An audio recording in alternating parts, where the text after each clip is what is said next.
So now let's look at your mock 12 verbal ability paper. Now in this particular mock, right.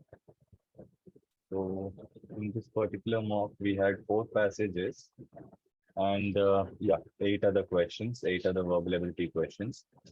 Now amongst these four passages, all the four had four questions only, unlike the previous mock which had five questions. Uh, yes, so let's just dive into this mock straight away.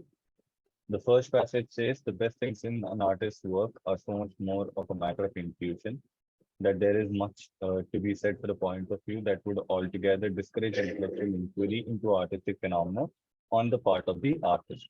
Intuitions are shy things and are bound to disappear if looked too closely. That means what he's saying that the best part of an author's art is the intuition that they have, is the gut feeling that they have. And if you look too closely, these intuitions will go away. That means if you ask people to explain this particular intuition, why you're doing this or something, it might go away.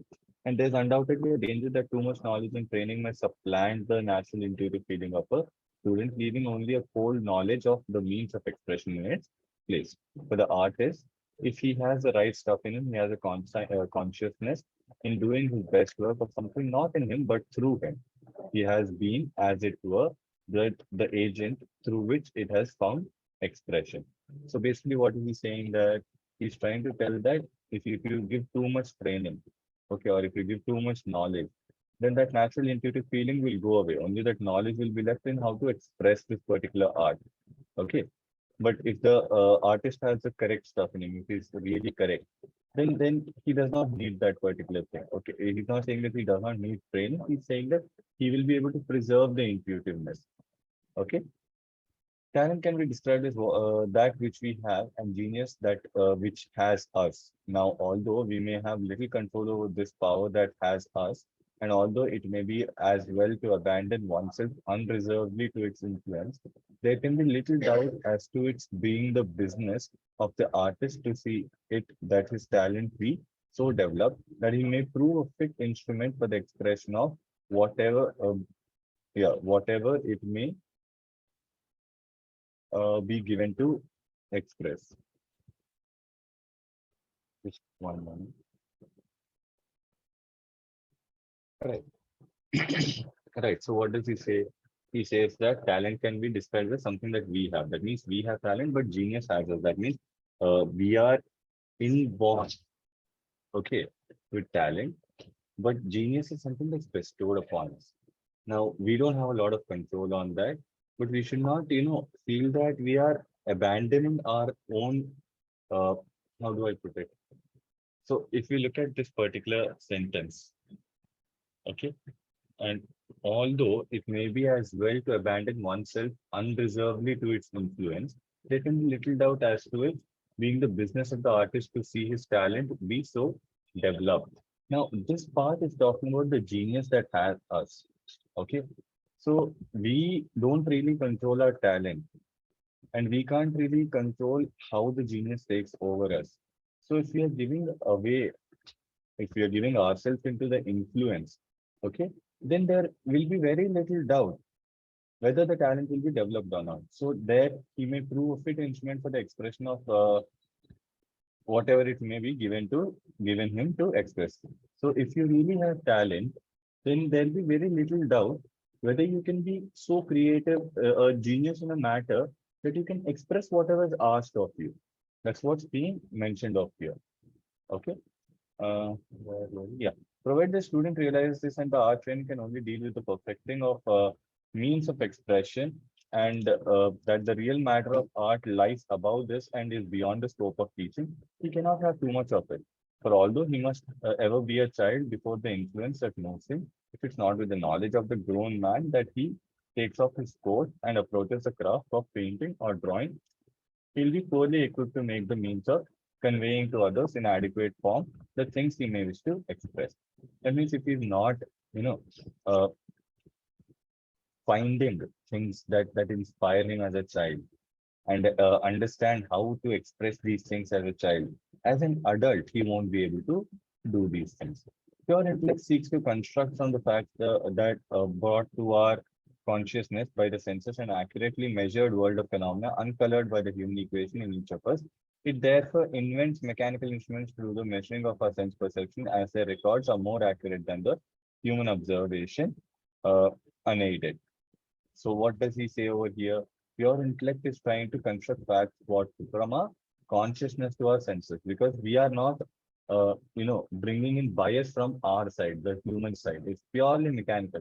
What is there is there. There's no interpretation of yours added to it. That's what art is according to him. But while in science, observation is made much more effective by the use of mechanical instruments in registering facts, the fact which art deals, being those of feeling, can only be recorded by the feeling instrument math. So here, he's saying that art can only be recorded by the instrument, who is nothing but the man, and are entirely missed by any mechanically devised substitutes. So he's basically saying that we cannot provide mechanic machines or machines that actually bring out art. Okay, the artistic intelligence is not interested in things from the standpoint of mechanical accuracy, but in the effort of observation on the living consciousness, the sentient individual in each of us. The same fact is accurately portrayed by a number of intelligences should be different in each case, whereas the same fact accurately expressed by a number of scientific intelligence should be same. The inner senses are very much remarkable fact and will be found to some extent in all, certainly all civilized races. Basically, what's he trying to talk about? Only if you're sentient, you can understand the meaning of art. Okay, it's not about being perfect in your measurements or anything, but it's about how things look and express to you. Okay, this inner sense of is a very remarkable fact, and okay, and when the art of a remote people like the Chinese and Japanese is understood, our sense of harmony are found to be wonderfully in agreement. Despite the fact that their art has developed on the lines widely different from our own, nonetheless, when the surprise at its newness has worn off and we begin to understand it, we find it conforms to very much the same sense of harmony. The visible world goes to the artist as it were a wonderful garment, at times revealing to him beyond the inner truth there is in all things. So basically, what's he saying? He's saying that uh, despite there being cultural difference or whatever, as long as we can understand how it relates to us or how certain other cultures' artwork can inspire us, it's much more connecting to us than how do I put it? Yeah, it unites us. Okay, it brings in a sense of being together peacefully. Okay, the visible art is to the artist as it were a wonderful garment. That means it's a wonderful, beautiful cloth. Okay, which is showing things both inside and out and beyond everything. Okay, he has a consciousness of some correspondence with something the other side of visible things and dimly felt through them. Uh, a still small voice which is impelled to interpret to the man. That means when he looks at these pieces, there's a small voice that only talks to this particular person. Who is the person? This person is an artist. All right, so let's look at the question. According to order, which one of the following hinders the intuitive spirit? Now, about the intuitive spirit, I think very clearly we were speaking about this in the first particular paragraph, right? So we'll get our inference of inference from here. Yes, and what do we see? We see that if you have too much knowledge, a danger that too much knowledge, right? So this directly takes us to the answer C, where overindulgence in perfecting. Okay, so you're overindulging in perfecting the means of expression, but you're not actually feeling that part anymore. Okay, so you're cold, you have knowledge, you're just drawing it on, but you don't feel that anymore. Okay, so 3 is the correct answer. Yes. Now, it can be inferred from the passage that heart and mind work together for emergence of an artwork in which of the following ways. Now, what is he talking about over here? He's saying that how does heart and mind work together? Now, heart is stimulated by visibility and the mind helps the interpretation of the feeling to create an artwork. Now, this is actually what he's talking about over here in this particular part. Okay, so maybe not only till here, even till this part. Okay, so this follows our answer A. Let's look at what about the rest. Emotions are emitted when a perceiver visualizes, and so we have not spoken about emotions. Okay, we've told here that it makes our perception. We get some kind of consciousness from the things which is brought by our mind to interpret, and then we create artwork. Right? Nowhere has it spoken about emotions. All perceived emotions again about emotions and all. So this becomes an extreme answer. Again, extreme answer. So now that we've eliminated three, our only answer left is one. It's according to the author, which one of the following lends agreement to the sense of harmony relevant to all civilized races. So what's he talking about? The sense of harmony over here. I think he spoke about it in the last but one paragraph, right? Yes. So that basically, why is he saying this? Because if we have a if we have our differences also, right? This is a context, right? Uh, yes. Even if there are differences, we find it conforms to the very much same sense of harmony. That means what is this? We can probably say that uh, when something very different is shown that you have not seen in your culture at all to a lot of cultures, they somehow understand it in a similar manner. Okay, so this somehow speaks to the concept of abstract art. Okay, did you right? So this speaks to the concept of abstract art, which we can see in part B, the ability to understand abstruse art. Okay, and now for the last question of this passage, the following can be inferred from passage to be most analogous to an artwork based on intellect with no intuitive value.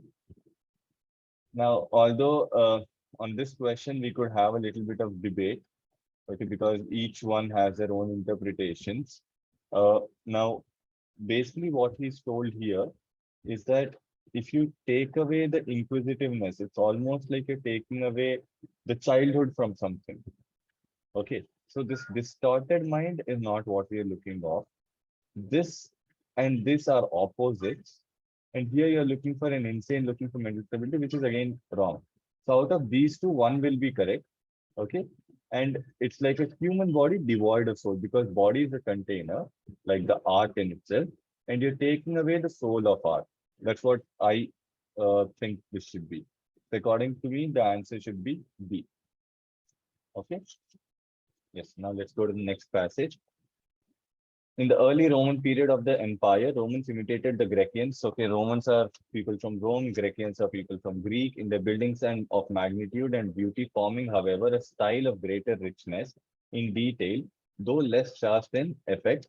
But in the 4th century, when the arts were declining, the styles of architecture became debased, and the predominant figures consisted of massive square pairs or columns without entablatures from the impulse of which sprung arches of semi-circular form. And it was in rude imitation of this latter style that the Saxon churches were constructed. So basically what he's saying is that initially Greek people were copying of building ideas from Rome. But later on, when the art became a little more, let's say that how do I put it? When the craze for art kept on going down, right? Then what they started doing, they started taking off a lot of things and they started only putting these massive square piers and just normal things without any semicircular arcs and all. Semicircular arch is like this, you put a lot of parks and all, you must have seen things like this, like a fancy entrance. So instead of that, they just put normal things like these pillars. So that in a way signifies the reduction of art scene in that particular place. Correct.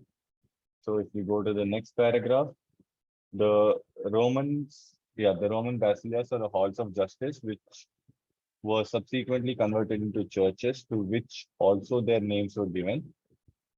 furnished a plan for the internal agreement arrangement of churches of a large size, being divided in the interior by rows of columns. From this division, the nave and aisles of a church were derived, and in the semicircular recess at the one end of the tribune, we perceive the original of the aspis or semicircular east end, which one of the Anglo-Saxon and many of our ancient Norman churches still represent. So basically, this is some kind of a description he is giving about that particular thing. Okay, so what is that? The Roman basilicas, which were converted into churches. Okay, so they have even preserved their large size and everything. That's what he's trying to basically say. But independent of examples offered by some few, why again by some? Okay, by a few ancient Roman churches. Sorry for correcting the grammar on this. And such of the temples and public buildings of the Romans as were the then remaining in Britain, the Saxon converts were directed and assisted in the science of architecture by those missionaries from Rome who propagated Christianity amongst them. And during the Saxon dynasty, uh, architects and workmen were frequently procured from abroad to plan and raise ecclesiastical structures. The Anglo-Saxon Saxon churches were, however, rudely built and, as far as can be ascertained, with few exceptions, were of no great dimensions and almost entirely devoid of ornamental moldings, though in some instances decorative sculptures were uh, sculptures and moldings are to be met with. But in the repeated incursions of Danes in the 9th and 10th centuries, so general was the destruction of monasteries and churches, which, when the country became tranquil, were rebuilt by the Normans, that we have, in fact, comparatively few churches existing, which may reasonably presume or really to know have been erected in the Anglo-Saxon age. Whoa. So very stupid uh, paragraph basically talks about, how there are very few Roman churches which were converted into Saxon churches, which have great features. The most of the Saxon churches that were converted from the Roman churches have very little space or do not have these moldings that the other Roman basilicas had, or they were rudely built. That means they were hastily built and they did not even have the semicircular arcs and all of that. Okay, so later on, what happened was that in 9th and 10th century, there was a destruction of monasteries and churches. So once these churches and monasteries were destroyed, these churches were again built back. Okay, they were built by Normans, and those churches are a little better, is what they are saying. But to get these structures and all, they used to import people from other countries. So they used to basically bring people from other countries to work on this. So many of the earlier writers on this subject have, however, caused much confusion by applying the term Saxon to all churches and other edifices, contradistinguished from the pointed style by semicircular headed doorways, windows, and arches. That means they called Saxon to any church that did not have a semicircular doorway or anything. But the vestiges of the Anglo-Saxon architectures have been as yet so little studied or known uh, as to render it difficult to point out, either generally or in detail, in what their peculiarities consist. The style may, however, be said to have approximated in appearance much nearer to the debased Roman style of masonry than the Norman, and to have been also such a ruder. So basically, what is saying? Although we don't have a lot of studies and all about how the Anglo-Saxon things are, we assume that they would be more based on the Roman style than the Norman style. Uh, okay, and they would be more ancient churches. They would be more ruder. That means just hastily made crude designs in the more ancient churches. Okay. And in those churches, you will also find these arcs which are constructed of flat bricks or tiles, edifices which are in the Roman fashion. Now, the masonry was chiefly composed of rubble with squared blocks of stone at the angles disposed in courses in peculiar manner. So we can say that maybe this guy, the author, is advocating or he's looking towards giving us a feel that, Anglo-Saxon churches are not only the Norman or Nordic churches, but they are also Roman churches. They were built from Roman basilas. So these are, the Roman churches too, and they have a certain flair, a certain style of construction altogether. Just because semicircular churches weren't there in some particular churches, you can't tell that they were non-Roman in nature. Okay. Okay. So let's go to the questions. According to the passage, which of the following attributes of the Grecian style were visible in the uh, Roman architecture? I think the first line gives the answer to this. It is going to be C, size and magnificence. Okay, it's a specific detailed question. Now, second question, which one of the following best describes the primary purpose of the passage? The moment he asks primary purpose of the passage, basically he's questioning me by asking, why did the author tell you all this? Now, why exactly do you guys think the author told us all? Right. So why would he have told us all this? Now, if you look at the option D says to explicate how passage of time and decline of empires impacted old architectural techniques. Now, this is the right answer. The meaning of the word explicate is to explain in detail. And this is why he's telling us. It's not his aim to tell us that, semicircular arts mean Roman churches. He's trying to take us through a journey of how architecture has, changed due to all the different empires.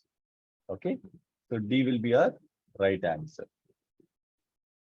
Now, if we look at the question 3, according to the passage, each of the following is generally conceived at the, okay, something happened.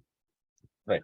So according to the passage, each of the following is generally conceived at the Roman architecture, except that. So what's he asking? He's asking us that there's something that's missing in the Roman architecture, and what is that? Okay. Now, again, we will be getting things from the first particular passage, correct? Uh, yes.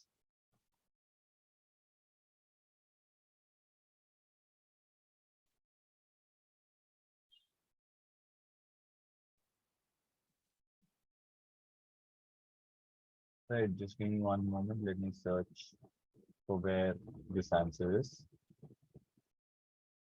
Right, so I found it.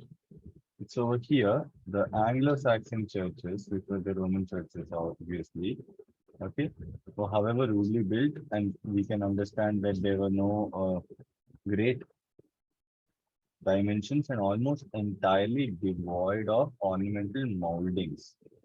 Okay, so that would give us the answer C. And for the fourth question, according to passage, Anglo-Saxon style of architecture as manifested in the churches of time can be described the best as. Yeah, so it had a lot of different things, edifying in effect with rubble being used. No, so it was not having masonry. Quintessential as a no. Uh, well, the Anglo-Saxon style of architecture was not completely inspired by Grecans. The Romans were, and some of the Romans churches were converted to Anglo-Saxon, comprising in terms of compromising in terms of conspicuous architectural formations. Like yes, so they were, you know, not making these elaborate ones; they were making the small ones. Good. So answer will be 3. Okay. Third passage says it's natural to be healthy, but we have to but we are banded off so far as phrase that the disease is the rule and good health is the exception. Of course, most of the people are well enough to attend their work, but nearly all are suffering from some illness which deprives them a part of their power. Okay.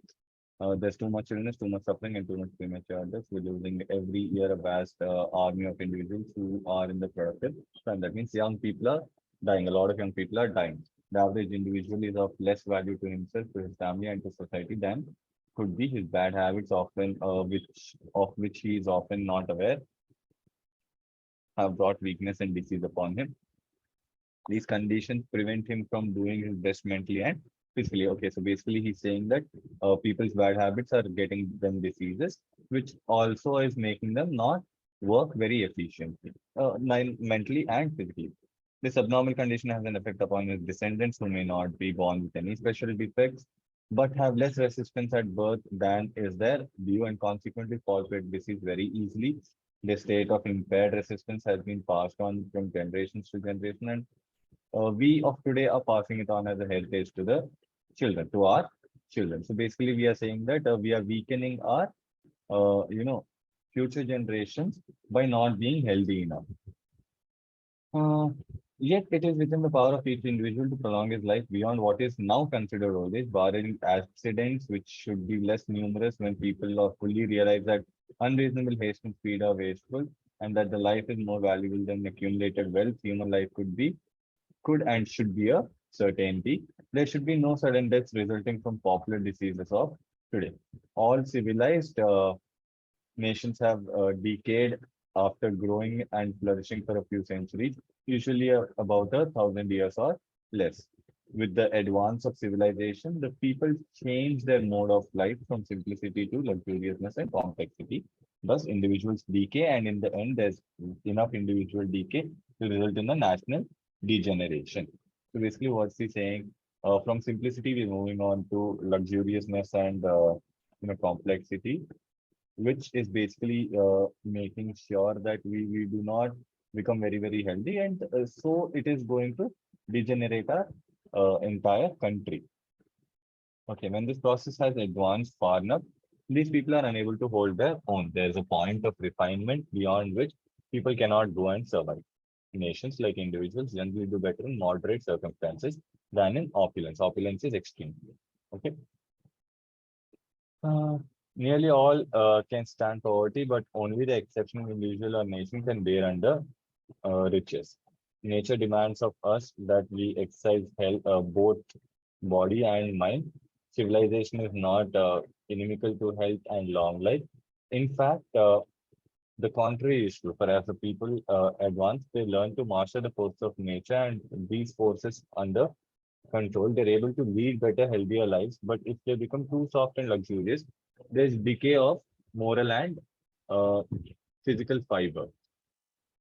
And in the end, the nation must fall. Okay, so basically, what he's saying here, he's again saying the same thing, that if you do not really, go ahead and become more healthy, okay, and then what would happen? There would be a decay. Okay, and when there's so much decay, uh, he's saying that people also are like, nature. They need moderation. They cannot be in extremes. So you can't go into the extreme of riches, neither can you go into the extreme of, what do you say, poverty. Okay, you could possibly bear poverty, but definitely not extreme riches. That's basically what he's trying to say. Civilization is favorable to long life so long as the people are moderate and live simply, but when it degenerates to senseless softness, individual and racial deterioration ensue. Too generous supply of food or too little exercise and alcohol are some of the luxuries which are generally introduced with civilization. A part of the price we must pay for being civilized is the exercise of considerable self-control and self-denial. Otherwise, we must suffer. We look upon this unnecessary waste of life complacently because we are used to it and consequently think that it is natural. It's either necessary nor natural. If we would read and heed nature's writings, it would cease. Then people would live until their time came to fade away peacefully and beautifully as the golden leaves of autumn or the blades of grass. So basically, what's he trying to tell? He's trying to tell that if we do not get into this luxury, if we do not get into this comfort and complexity, and if we do not give up on our health and improve our lifestyle, then we pass away only when our time actually comes. We won't drop off in an accident or something of that particular sort. Okay. So let's look at the first question. According to author, which of following is a legacy that the new generation receives from its ancestor? Oh yeah, this is very clear. It's declining immunity in generations. He's been saying, no, your immunity reduces, so on. You keep giving birth to people whose immunity keeps on going down, and finally the entire nation is degenerated. So these are straightforward answer. Okay. Next one. We are losing every year a vast army of individuals who are in their productive prime. How has the modern civilization initiated this condition? Now, he's saying that we are losing every year a vast army of people, no? Yes, who are in their productive prime. So, active lifestyle, modern times with various comforts of life. How has modern civilization initiated this condition? Definitely not active lifestyle. So, opposite answer, inclination towards indulgence in vices to achieve success. No one told about achieving success, partial scope. Overstressed physical conditions to achieve success in superlative form.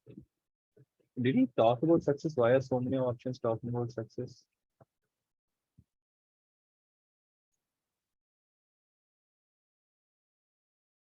Okay, this comes from here, right?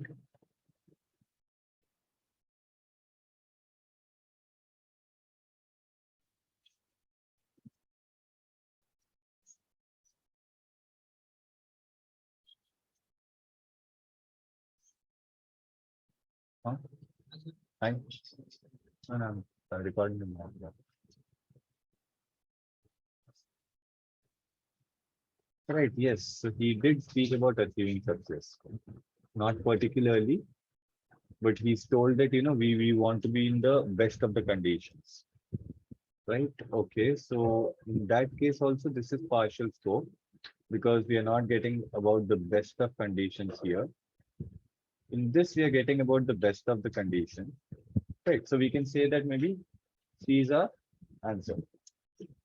Okay. The author talks of unnecessary waste of life, in which has the phrase being used.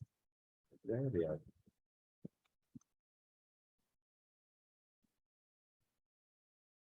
Just one moment.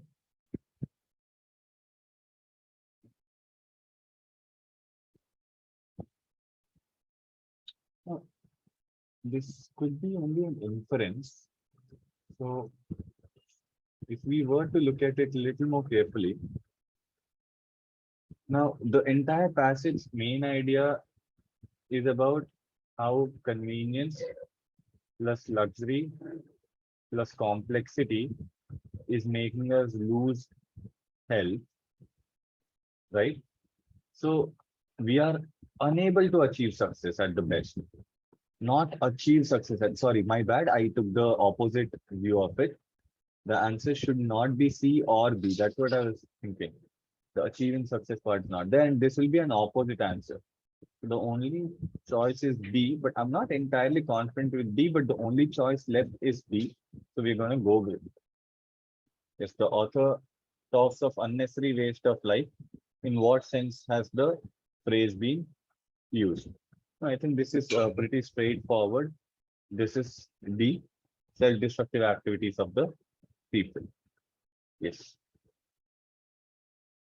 Right. Now, in this question, the author is saying the author of the passage is most likely to support which of the following as an ideal way to survive for a long time. And that's pretty much given in the passage, right? He's saying that everything should be in moderation, right? Nations, like individuals, generally do better in moderate circumstances than in opulence, right? So we should be looking at D as a answer. Okay. Yes. Right. So let's go to the last and the lengthiest passage. Uh, Before discussing the relationship, I would like to break down the concepts of biopower and capitalism used by Foucault. First, Foucault defined biopower to be the administration of bodies and the calculated management of life. The definition implies administration and management. That's to say, biopower took the form of governance as opposed to that of absolute prohibition. That means he's not talking about, putting restrictions, absolute restrictions, but instead it took a form of government. In order to clarify this distinction, Foucault contrasted biopower against sovereign power. Sovereign power expressed itself as the power absolute and the final determinant to take away life. Biopower, on the contrary, concerned much less about the seizure and deduction. Okay. The this essential feature of biopower implied that it found a new way to govern the living beings. So basically, there is some kind of difference between sovereign power and biopower. One is a complete full-on, through thing. The second one is it does not care about the seizure and deduction, is what we can understand for now, at least. Uh, so anatomy, where am I? Okay. Yeah, so anatomopolitics dealt with the body of a machine on the level of individuals. So what does that mean? It set a normative and desirable standard of the human body and manipulated every single segment of it to conform to its standard. By doing so, it enslaved and disciplined the body. Biopolitics, on the other hand, dealt with the species body, the body imbued with the mechanics of life and serving the basis of biological processes on the level of population. It aspired to control propagation, births, and mortality, the level of health, life expectancy, and longevity. So it could regulate the population as a whole and thus manage its change in every aspect. So basically, these are again two different types of thing: anatomopolitics and biopolitics. Now, in anatomopolitics, you are confining the body to stay in limits, maintain that particular standard. In biopolitics, you're basically controlling the bigger aspects. Okay, I can understand that this is a complicated passage, but it's okay. It's worth noticing that these two basic forms of biopower were not antithetical. That means they were not opposites, but constituted two poles of development linked together by a whole intermediary cluster of relationships, which could be marked by their mutual effort of normalization. Anatomopolitics normalized the specific behaviors and set of actions each individual by implementing normative standards and manipulating body segments. Biopolitics normalize the characters of the population by intervening in its political and economic determinants. So now we can see exactly how the difference of these two types of biopowers are actually coming from.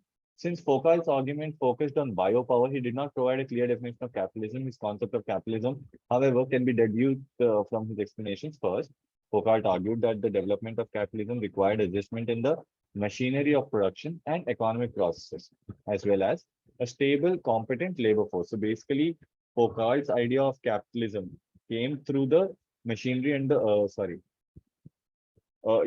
he did not give a clear definition, but we can deduce definitions from different things he is explained. Okay, so he basically told that the machinery of production and economic process, as so it comes from the production parts and the labor parts. So it had a private ownership and wage labor as its material makeup and economic presupposition. Furthermore, Foucault mentioned that capitalism was development. Third, Foucault pointed out that there were two classes in capitalism: bourgeois and proletariat. Bourgeois is middle class and proletariat is wage earners, the people who are doing jobs for the middle class people, indicating that the political peculiarity of capitalism lied in the antagonism between these two classes, in which the former employed and dominated the latter. Moreover, Foucault claimed that biopower was an indispensable element in the development of capitalism, which suggests that capitalism was a more comprehensive scheme than biopower that covered every aspect of human life. Their alliance could be reflected by their truth discourse of body. They together imposed set of social discourse that appeared as something truthful and justified. Both of them. Capitalism turned techniques of biopower and its penetrating control of body into a market principle, namely wage labor is voluntary, all capital accumulations are public, and fair price mechanisms. By disguising forms of power as an economic process, it limited the disagreements and insurrections against biopower's control, thereby minimizing its cost. Biopower also created a discourse in which the normal way of living, the normal conditions of the human body, and the normal character of class were defined. Wow. So this kind of very interesting a passage. I did not expect this interesting a passage to come in mock. But yeah. So basically what they're saying is that these two things that we've seen about biopower, right? The two types, the anatomopolitics and biopolitics, they combine both of them to use it in capitalism, because of which three new things were given. Sorry, they were christened. That means they were given new names as a part of a marketing principle. First thing, that wage labor is voluntary, all capital accumulations are public, and fair price mechanism. Now, when they put this as economic principles, the number of disagreements went down so much that it was so easy to use biopolitics to manipulate the actual market. And that was how capitalism was formed so called. Okay. Thus, the social discourse imposed by capitalism and biopower, which designated a normalized and seemingly truthful notion of body, interactively helped to conceal the wretched conditions and subjugation they brought. So basically, the you know social discourses, as in the arguments and all that the people had about capitalism and biopower, they gave a normalized and seemingly truthful notion of the body. That means it looked like a very nice body that they've created, but actually they've concealed the wretched condition. That means the worst conditions in the subjugation. That means the repression that they have brought. Okay, so let's get into the passage. Now, the first question, which are following most accurately describes the difference between biopower and sovereign power. I think out of these four, yes, I think B is the right one. Yes, biopower is more concerned with modifying existing resources, and sovereign power is used to on authoritative governance. Right. So B will be our correct answer. If we move forward, which are the following statements about capitalism and biopower is the author most likely to agree with? Okay, so we have to look something that's similar to the main idea, right? Now, what's the main idea? Main idea is basically saying that biopower, is a small part of capitalism, and a lot more is involved. Some more economic process, something that's affecting each and every person, like the wage labor relationships and all. Now, according to that part, I think C should be the perfect answer. Where capitalism is a wider theory than the theory of biopower. Yes, and it's affecting all aspects of human lives. Okay, right. Now, the third question is, alienated bodies in capitalistic production were not seen as miserable, but normal and even desirable. So what does this mean? From this, it can be inferred that the author, okay, so we have to go against the idea that's presented over here. Okay, so basically what is this meaning? This is, meaning that uh, other bodies or other people, other section of people, okay, were not seen as miserable, but normal and even desirable. Okay, what does this mean? This comes to saying that how do I put it here? I have to think of an easy way to explain. Just give me one moment. Okay. Now here, when we're saying that alienated bodies in capitalist production were seen as miserable, but normal and even desirable, he means to say that it was very, very easy. It was nice and it was more comfortable to get people to work for us. Okay. Not to see themselves as owners, but to see themselves as workers was more easier. Okay. But that is not exactly what the passage is trying to talk about. Right. So what would be the least likely thing that they would agree to? The least likely thing that they would agree to is, see, that capitalism relied on highlighting the drudgery. That means the hard work one has to perform. Okay. So this is the least likely thing that could be agreed from the, by the author from this part of the passage. Okay. Right. Now, okay. Where's the slide? Okay. Yeah. In the statement, there's the social discourses. I think this was somewhere in the last paragraph, if I'm not wrong. social discourse imposed by capitalism and biopower, which designated a dash, dash, dash, and the subjugation they brought. Yeah, just the last particular lines, if I'm not wrong. Yes, what do you infer the tone is? Oh, wow, cute. Nice. So, if we look at the writing style, we can say that just a business passage which been more or less, used in a sort of argumentative, sort of analytical format. Okay, where capitalism is discussed, but he's not ever said that capitalism is bad. Yeah, so not argumentative. It's more of an analytical format because he's never pointed to us saying that capitalism is bad, good. You should get wage earners by subjugating them. Nothing. He's not said anything. So it's an analytical passage. Uh, he's definitely not helpless or resentful. Ironic, well, could be, but since the passage is not argumentative, I'm not going with ironic. Okay, I'm going with analytical. So that concludes all the RCs. We can go for the, yes. So the VA section in this paper was pretty nice, easy. I think we could have gotten, I think, at least 5 of these 8 questions correct. Okay.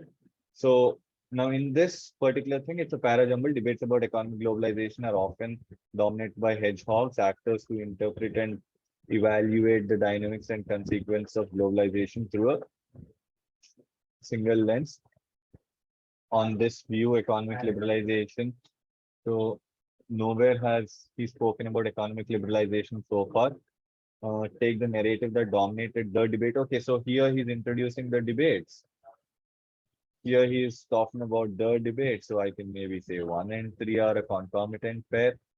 Yes, this constant perspective. Okay, so what's he talking about? Take the narrative that dominated the debate after globalization in the West, from the collapse of Soviet Union until the global financial crisis in 2008. Oh, okay. So in this case, we can, okay. So if we look at the globalization in the West, from the collapse to the until the financial crisis in 2008. Okay, so we can look at this from the perspective of how liberalization promised to grow the pie. Right. Okay. So here we are talking about the debates which are about economic globalization. Yes. And the consequence of globalization, looking at the globalization or interpreting the globalization consequence through a single lens. Now, if we take that narrative, that globalization from the West and Soviet Union till the financial crisis, all of that, then economic liberalization is promised to grow. Okay, so that everyone would be better off. Now that is the confident perspective. Okay, touted is nothing but flaunted, we say, touted is flaunted. Okay, so yes, I think 2 should come before 4. I was confused about 4 and 2, but now when we are looking at this conference perspective is a demonstrative, right? So it should point to something. So that will be 1, 3, 2, and 4. Okay. Now, if we look at this particular question, we have to choose a para summary.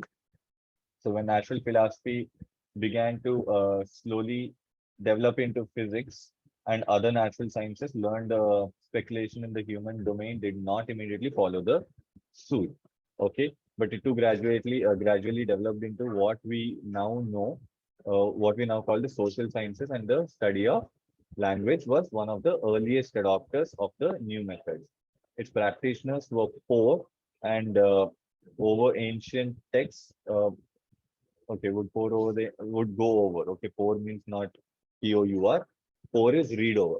Okay, read over the ancient texts written in long dead languages and long forgotten scripts and compare them ever more systematically. This led to a breakthrough in the late 18th century when there emerged new ideas about historical origins of modern languages. Most of these ideas have stood the test of time. Okay. So let's try to, look at what are the ideas that are there in this particular, paragraph, so that we can write a summary for this. First, we see that, natural philosophy began to slowly develop into physics and other natural sciences. Yes, but human speculation did not. Okay, now we have something called a social science, correct?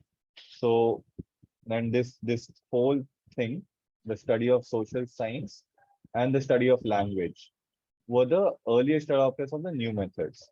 So basically, they would go over the ancient texts and they would uh, come up with new ideas, correct?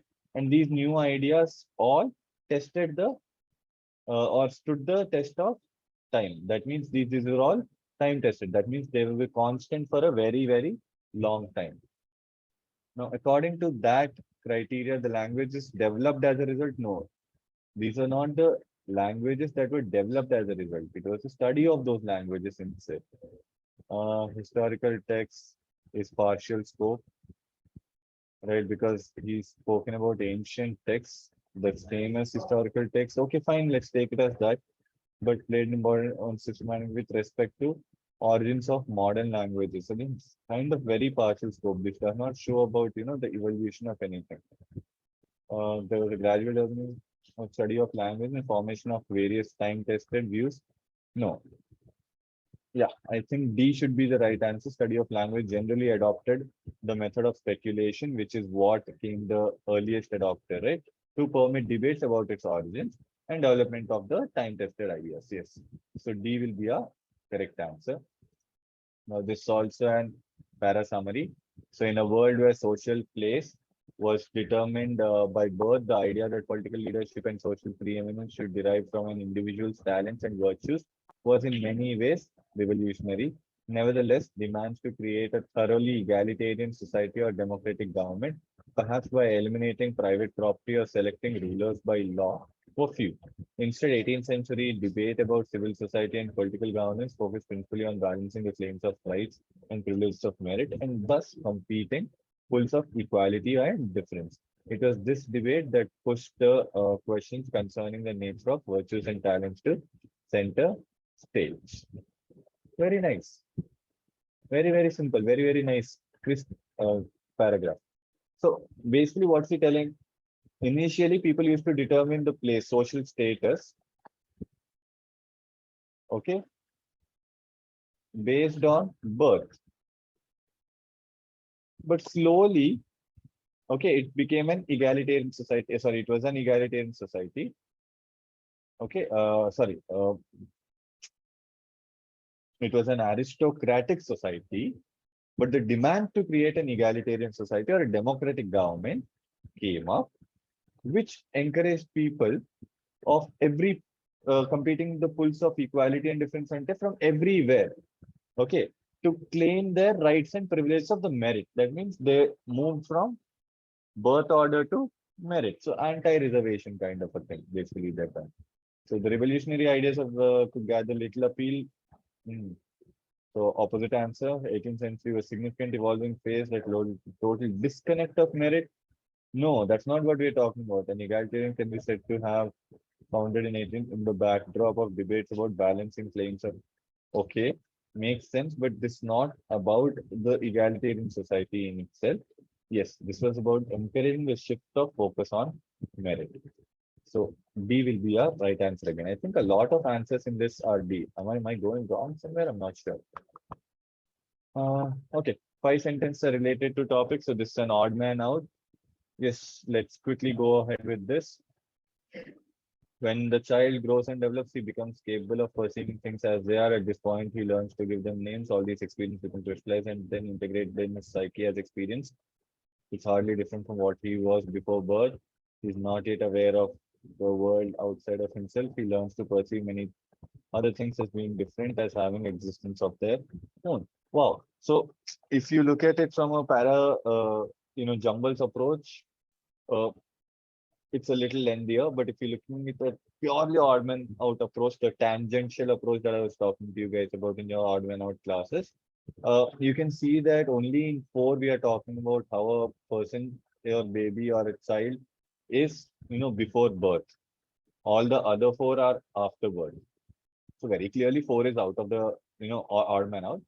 But if you were to look at it in terms of, para jumble, then we have to look at it as 1, 4, 2, and 3. So 1, 4, 2, 3 would be our actual para jumble. Okay. Right. Now we are looking at the para summary. Spiritual atheists are people who do not believe in a literal God but still consider themselves to be often spiritual people. There's no consensus among spiritual atheists regarding the literal existence of one's own spirit or a collective spirit. However, there's consensus that if any spirit does exist, it's not external to the universe and it's not supernatural. Wow. Spiritual atheists believe that nothing that exists or happens violates the nature of the universe. They believe that all such things only further define nature of the universe. Okay. So spiritual atheists, spiritual means to nurture thoughts, words, and actions that are in harmony with the idea that the entire universe is in some way connected, even if only by the mysterious flow of cause and effect at every scale. Therefore, spiritual atheists generally feel that as they go about their lives striving to be personally healthy and happy, they should also be striving to help the world around them to be healthy and happy. Wow. So this is about spiritual atheism, correct? Now, in the spiritual atheism, is also again talking about, two, three things that they do not believe that there's one spirit or collective spirit, but there's, consensus is that if someone does exist, they wouldn't exist as a supernatural, right? So there are a few ideas that we've gotten. Now let's look at which of the following options covers all of them. Supernatural spiritual atheists are people who are disconnected with God, but very much connected with the way they determine the flow. Wow. Very, very nicely written and very out of scope answer. An underlying spirit that defines the universe and contributes to sustaining its harmony is central to the philosophy of spiritual atheists. No, actually inconsistent answer. Spiritual atheists believe that spirits, if any, yeah, okay, are benign, that means harmless and immanent and get shared within the people they interact. That means it's not externalized. Okay, so this seems like a correct answer. Let's go to the fourth one. Spiritualism. Instead of pillar, there's nothing but compromising between the happenings of the world. Okay, yeah. Again, this is an inconsistent answer. So our correct answer will be C. Okay, let's go to the next parajumble. The four sentences below. Okay, yeah.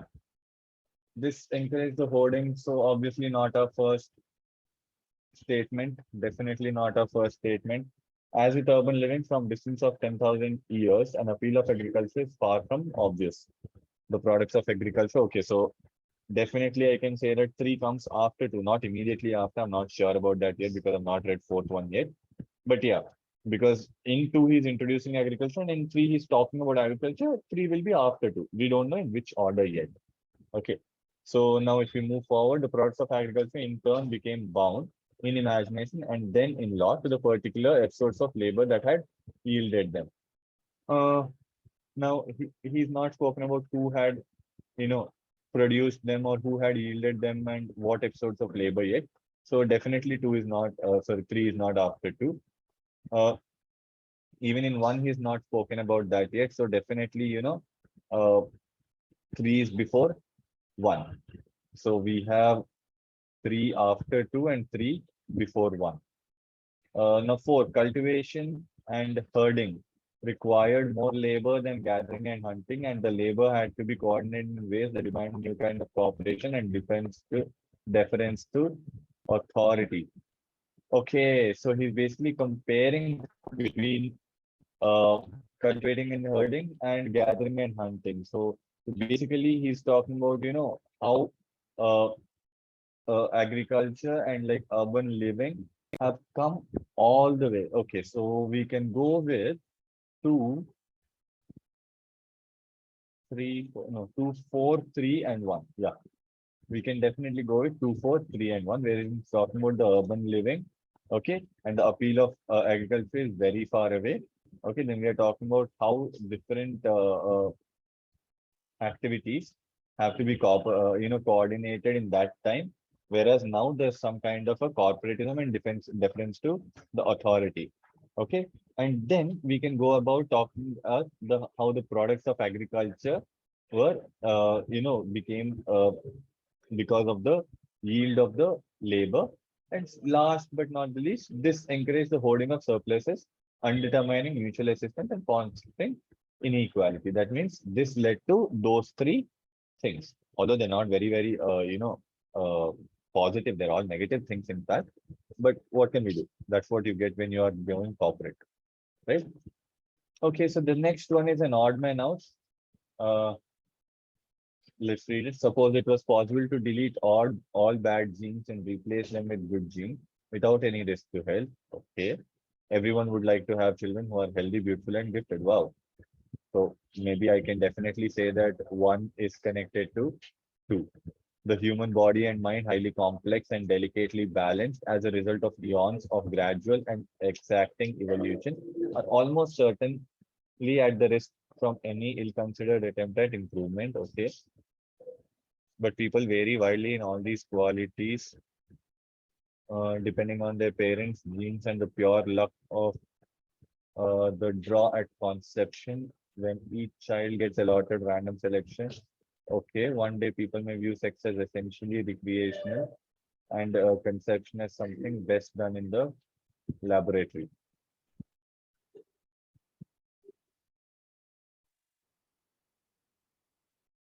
Well, I honestly think that the para jumble would be one, actually 5, 1, 2, and 4, where the odd man out will be 3. Okay, right. Last question. Last question. Oh, okay, one minute. Right. So now the last question is about the Savannah hypothesis. Now, in this, if we see, we can say that the fourth statement is the one that introduces the entire thing. The past 2 centuries, the most widely accepted account of the origins is a story that begins in the open savannas of Africa. Then we go to the Savannah hypothesis, which being talked about, yes, as the paleoanthropology, that is the old paleo is old, anthropology is about the human society. So the very old and human societies he's talking about refers to the idea that early process of human evolution were characterized by hominids in Africa, leaving forests and woodlands. Okay, so the most common formation, such ideas were expressed. So these are all the ideas that are expressed. So the correct order will be 4, 1, 2, 3, where 4 is the most generic one, which leads us into Savannah hypothesis. 2 talks about the Savannah hypothesis and the ideas about, what intensified the, how do I say? So here we are seeing that this argument posits, right? So we can understand that this idea says, and those were the ideas that we can connect. So the right answer will be 4, 1, 2, 3.